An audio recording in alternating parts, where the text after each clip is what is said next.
안녕하세요. 곽국선 교수입니다. 오늘은 사자로 풀어본 중국 역사 전공진기라는 제목으로 말씀을 드리겠습니다.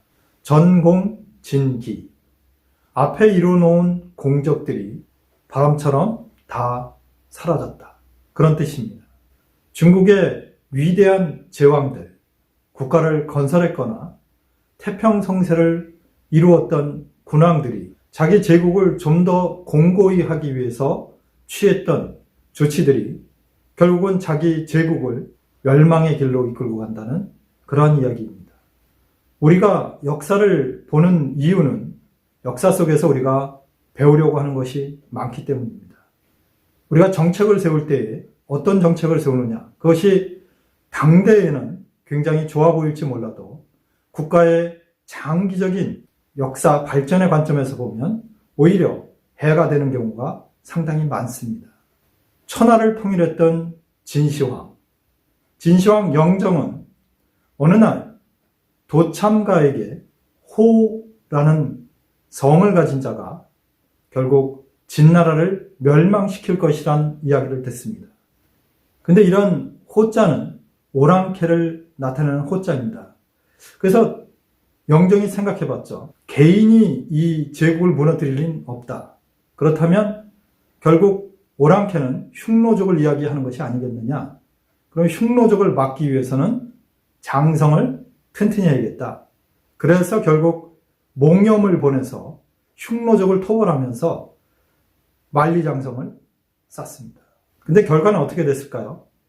만리장성을 쌓으면서 그 당시 인구가 약 2천만에서 2,500만 정도로 추산되고 있는데요. 그 당시에 약 150만 명의 사람들을 동원했습니다. 어마어마한 숫자죠. 결국 백성들의 불만이 쌓이고 그것이 밀란으로 이어지면서 진나라는 멸망하고 말았습니다. 진시황은 진나라를 영원한 기반 위에 세우기 위해서 만리장성을 쌓았던 것인데 결국 그것으로 무너지고 만 것이죠. 진나라가 무너지고 나서 잠시 동안 천하를 제패했던 항우도 똑같은 실수를 저지릅니다. 항우는 사실 그 당시에 전국을 다 장악했기 때문에 본인이 당연히 황제가 돼야 됨에도 불구하고 그는 서초 폐왕이라는 직위에 만족했습니다. 그래서 결국 제후국가들을 만들었지만 제후국도 다 왕이고 본인도 왕이었기 때문에 결국은 전쟁이 일어났고 나중에는 유방에게 패해서 해하강가에서 죽고 맙니다. 왜 그랬을까요? 그가 처음에 생각은 제후들과 즉 자기 밑에 있던 부하들한테 왕을 주고 이렇게 같이 지내면 평화롭게 지내라고 생각했던 것입니다. 앞에 공을 다 세웠지만 결국은 순식간에 다 날아가고 말았죠. 서한을 세웠던 유방은 앞에 춘추 전국시대 때 주나라가 수많은 제후국으로 분리되면서 무너지는 것을 보았고 진나라는 반대로 군현제 즉 중앙집권제를 하면서 무너지는 것을 보았기 때문에 그는 여러 가지 생각을 했습니다. 그래서 중앙집권제이면서도 변방에는 유씨의 왕가들로 나라들을 세웠습니다. 즉 국가가 위험해지면 중앙을 변방에 있는 제후국들이 도와주리라고 봤던 것입니다. 그러나 그의 손자인 경제 때에 이르면 결국 칠왕의 난이 일어납니다. 우리는 그걸 5초 7국의 난이라고 그러는데요. 유방이 생각했던 것과는 달리 그가 분봉을 해줬던 유씨 황족들이 결국 반란을 일으켰던 것입니다. 국가 천년대계를 위해서 만들었던 중앙집권과 봉건제의 연합작전이 결국 실패했던 것입니다. 후대로 내려오면 우리가 잘 아는 수양제를 들 수 있습니다. 수양제는 여러분이 잘 아시듯이 남북의 경제를 통일하기 위해서 대운하를 건설했습니다. 그래서 결국 중국이 그 이후에 상당히 경제적으로 안정이 되고 통일되는 효과를 갖고 왔지만 본인의 나라는 결국 망하고 말았습니다. 왜요?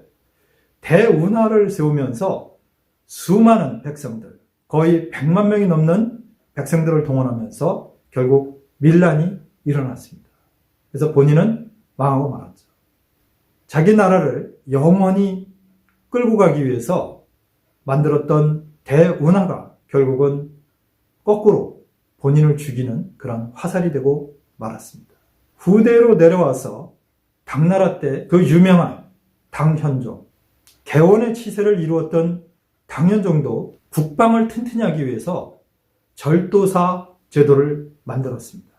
그래서 변방의 절도사들을 배치해서 국가 국방력을 탄탄하게 했고 중앙정부를 보호하는 그러한 조치를 취했습니다. 근데 결과는 어떻게 됐을까요? 당현종 당대에 알록산이라는 절도사가 난을 일으켜서 결국 당현종이 사천까지 피난을 가는 그런 일이 벌어졌고 국가는 그때부터 내리막길을 걸어가기 시작했습니다. 결국은 당나라는 절도사에 의해서 망하고 맙니다. 국가를 튼튼하게 하려고 했던 절도사 제도가 오히려 거꾸로 당나라를 잡아 먹은 것입니다. 5대 19개 혼란이 끝나고 중국을 통일한 사람은 조광윤인데요. 그는 북송의 태조죠. 송태조 조광윤. 그는 무장이었기 때문에 군벌들의 힘을 너무나 잘 알았습니다. 그래서 어느 날 통일이 되고 나서 자기의 공신들을 불러 모아서 같이 술 한잔 하면서 그런 얘기를 합니다. 자네들이 이 나라를 세우는데 엄청난 공헌을 해서 감사하네. 그런데 무엇 때문에 그렇게 목숨을 걸고 싸웠나? 결국은 우리가 잘 먹고 잘 살고 우리 후손들한테 이런 걸 물려주고 싶어 그런 거 아닌가? 내가 자네들의 3대까지 부귀영화를 보장해 줄 테니 이제 병권을 내놓게.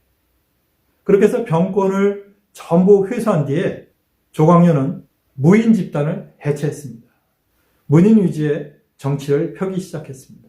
결과는 어떻게 됐을까요? 송나라는 중국 역사상 가장 국방력이 약했던 국가입니다. 싸움하면 졌습니다. 결국 북송은 새로 일어난 금나라에 의해서 멸망당하고 나중에 남송이 서게 되죠. 어떻습니까?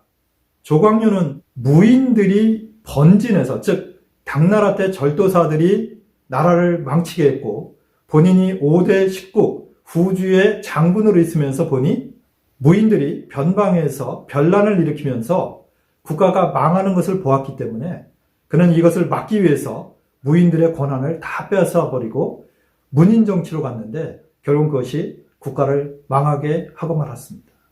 국가 정책을 세울 때 장기적으로 이것이 어떤 영향을 미쳐올까를 우리는 알기 어렵지만 최대한으로 노력을 해야 될 것 같습니다. 후대로 내려와서 명나라에 오면 환관들이 국가를 완전히 쥐고 흔듭니다.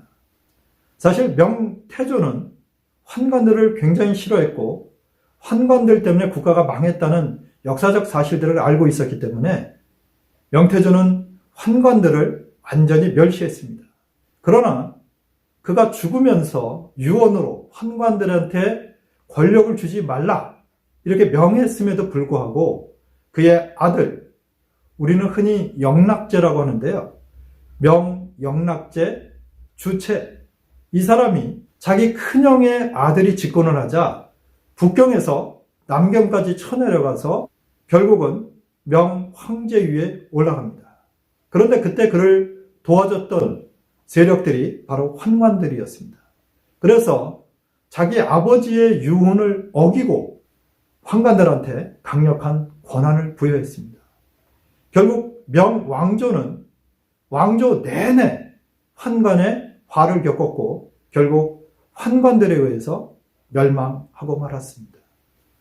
여러분 어떻습니까?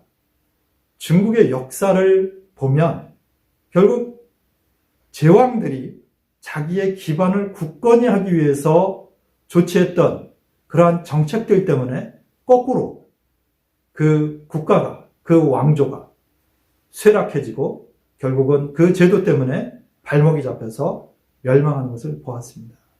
이것이 바로 전공진기입니다.